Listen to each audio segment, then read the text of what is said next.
I almost don't feel like bringing up Donald Trump.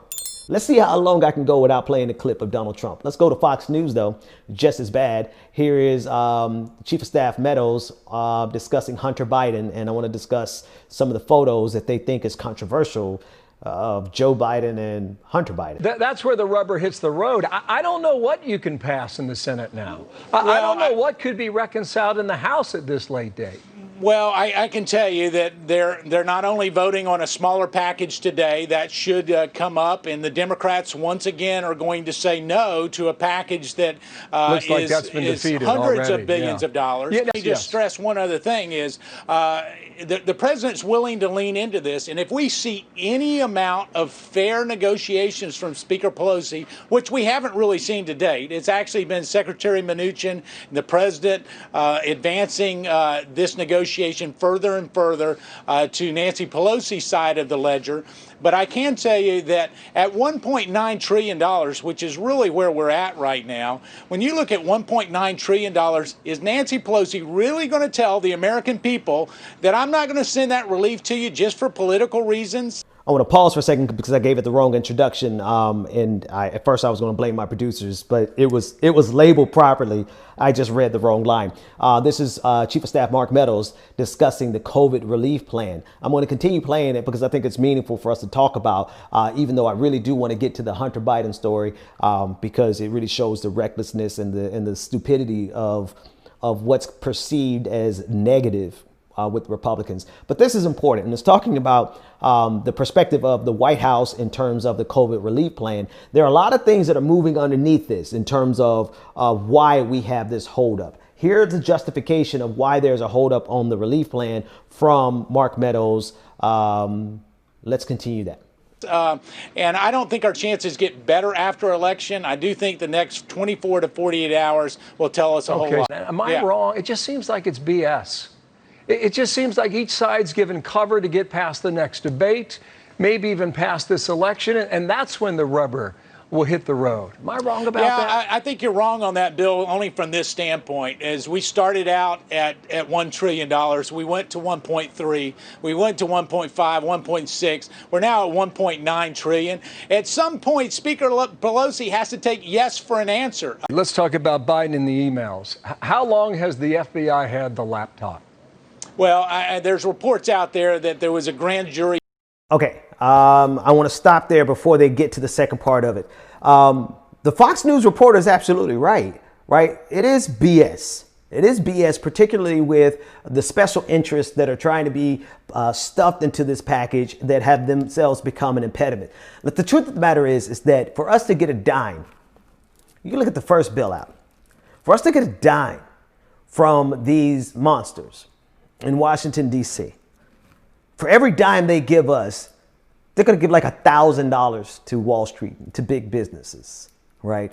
That's what happened. And I'm sure the ratio was even worse. I don't have the exact ratio, but it was ridiculous how much we had to give away to Wall Street in order to save the American people. And we're running up against that again. And that's the holdup again. And it shows you it really shows you the depth of the commitment that America has to billionaires and corporations at the expense of everyday Americans. I know it's cliche to say it's Wall Street versus Main Street. I think it's more appropriate to say it's Wall Street versus your street, right? Because it's literally you that these politicians are choosing corporations over. There's so many people in the audience who's listening to me right now who your financial condition as a result of COVID-19 and no fault of your own, even if it was a fault of your own, you're still a human being, you still deserve it, right? Your situation because of COVID-19 has left you so vulnerable. I was reading a subreddit on the unemployment subreddit, and the stories that are told there about their financial situation, living in their cars because their unemployment ran out, or because they couldn't get unemployment, or the stories of families living in their cars, of people losing their homes, right? People who are unable to feed their kids. These are real people, right? This isn't about pulling at your heartstrings. The real question is why should someone have to pull at your heartstrings to help you have empathy for people who are hurting when you have the capacity to alleviate some of that hurt? That's the real question. It's not about trying to make people feel bad. It's about what the hell is going on with your humanity that you can turn a blind eye to the suffering of your neighbors and not only hold this up on account of special interests, but even looking back to the first bailout, give us a pittance compared to what they gave corporations in Wall Street.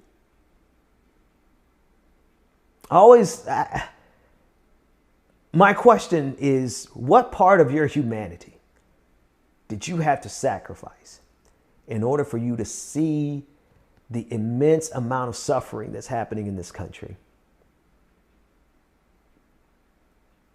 and be worried about your special interests?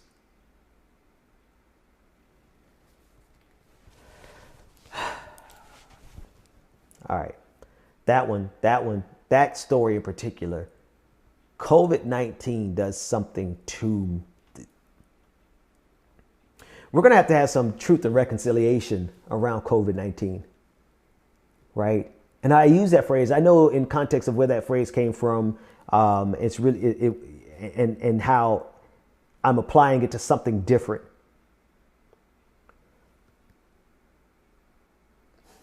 But when we consider the number of lives that have been lost, scratch that, strike that. Let me take that back. We have yet to really process how many lives have been lost. And we have yet to really process how many people are currently jobless, how many people were evicted, stand on edge of being evicted, how many people can't feed their children. And you know why we can't really process it?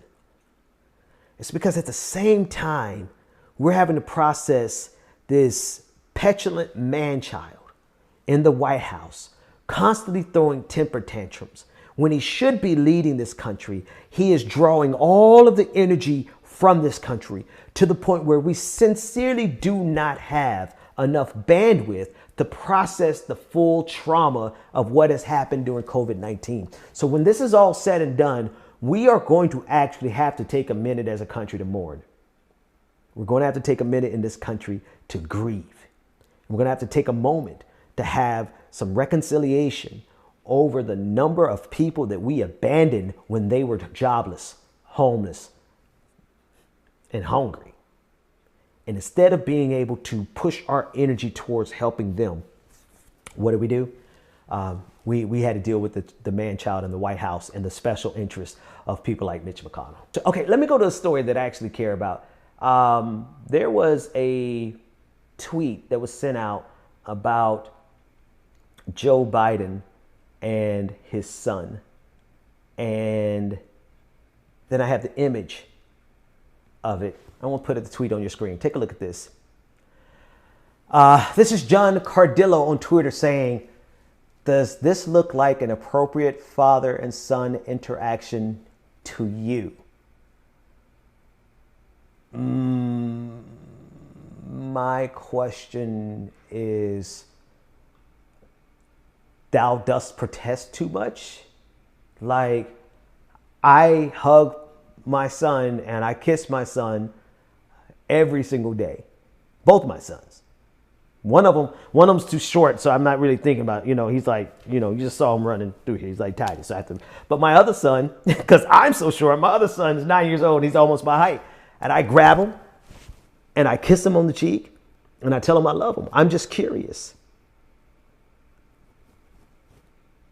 Like, I want to use a meme. But it's kind of edgy. That meme is really edgy, and I don't know if I can pull it off without somebody sound biting me. But on Twitter, when people who are suffering from toxic masculinity say something extremely ignorant, it's like, here's an example. I'm going to set it up because it's worthwhile. But if somebody sound bites it, they could use it against me. But for example, you have people on Twitter, and you have men who are so toxic in their masculinity. I swear to you, I know this is wild, but there's men who don't like to wash their butt because of toxic, they're afraid to wash their butt. It's like, then they're like, it just gets worse and worse and worse. It's like, they don't want to wear deodorant because it makes them smell too feminine. And so somebody will clown them and say, fellas, is stinking, is not stinking, is wearing deodorant gay?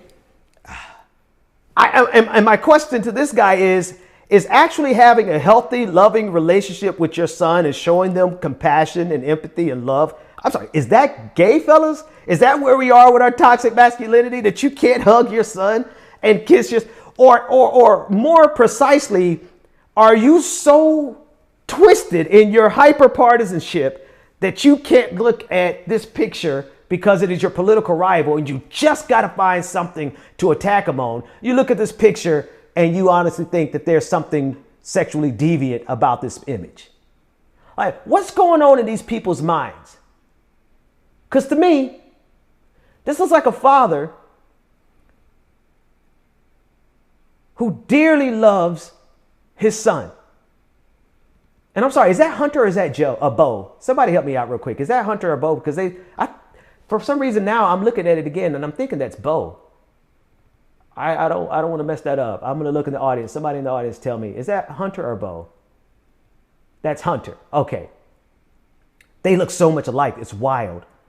They look so much alike, because I had to slow down. I'm like, wow, if that's Bo, that picture has even more meaning, right? But look how ignorant this is. Is it worth even talking about? Yes, because this is where we are in America. This is emblematic of how pathetic our politics is. This is why I get so frustrated. I get so frustrated with American politics, because it has been dragged down into the pit of ignorance and desperation for cheap political points. And I'm like, all it is a moment of affection between a father and a son. And I'm sure, let me put that tweet up one more time. I want to see if they got the likes and the retweets on it. I don't know if they showed that. Did they show the likes? No, they didn't show the likes and retweets. But I guarantee you this thing got thousands of likes, thousands of retweets. The substance of it is completely pointless, right? It's almost a story that I'm like, I wouldn't even share it with you. But it just represents how devoid of common sense, empathy, and compassion, and just basic love that is done away with, all for the sake of some stupid, cheap-ass political points.